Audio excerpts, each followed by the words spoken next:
I believe that our lives were meant to live through travel. We're not destined to stay in one place.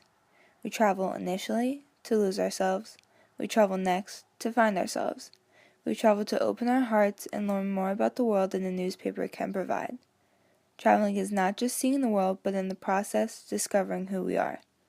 For me, the first great joy of traveling is leaving all my beliefs and certainties at home, consuming myself in the culture of a foreign land, and seeing everything I thought I knew in a different light, from a new angle. Traveling brings something different to each person who is brave enough to take on the world. You will never understand until you do it yourself. In The Sun Also Rises, characters are continuously pushed to the test to find who they are. The only way to cope with their frustration, they believe, is through excessive drinking, allowing the alcohol to mask their feelings, providing them with a temporary safe haven. Jake broke away looking for new opportunities and found himself in the countryside of Spain. The separation and leaving behind all that he knew opened his eyes to realize he did not need Brett in his life to be happy.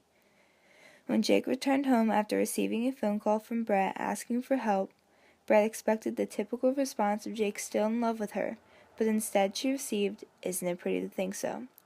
As Terry Pratchett would say, "Why do you go away? So that you can come back.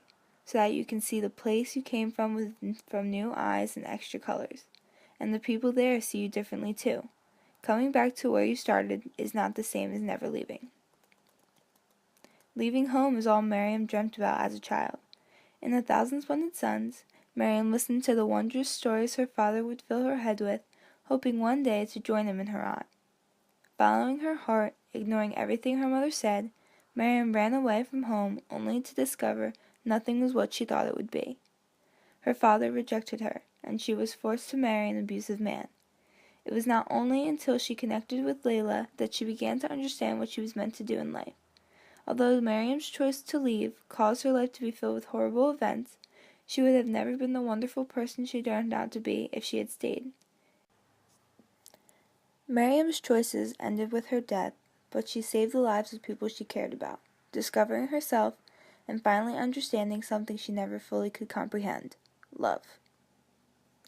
Denver never quite understood what love was either. In Toni Morrison's Beloved, Denver goes through life isolated from the world, kept in the house, but not against her will. She will never have the courage to leave 124. It is not until Setha is in trouble that she forces herself to ask the town for help. Although the distance she traveled was not grand, it was still a new place with new people.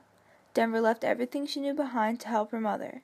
During this journey, Denver stepped out of her comfort zone, proving to herself she can do anything. She shut out the things that were holding her back and uncovered who she really is, a strong, confident woman with a new outlook on the world. Traveling the world is what Santiago's heart ached to do. He would do anything to make it happen. The Alchemist, by Paulo Coelho, is a prime example of finding who you are through traveling. Santiago, a boy from a small town, went against what his parents wanted for him and became a shepherd, the only job that allowed him to travel without having a fortune. Santiago had a recurring dream of discovering treasure. Listening to his gut, he set out to find it.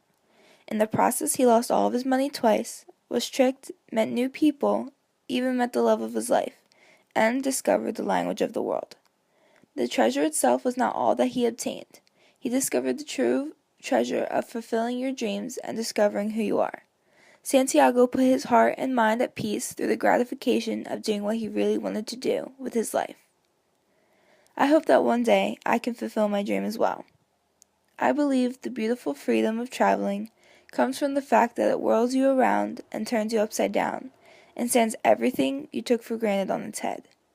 Traveling spins us around in two ways at once.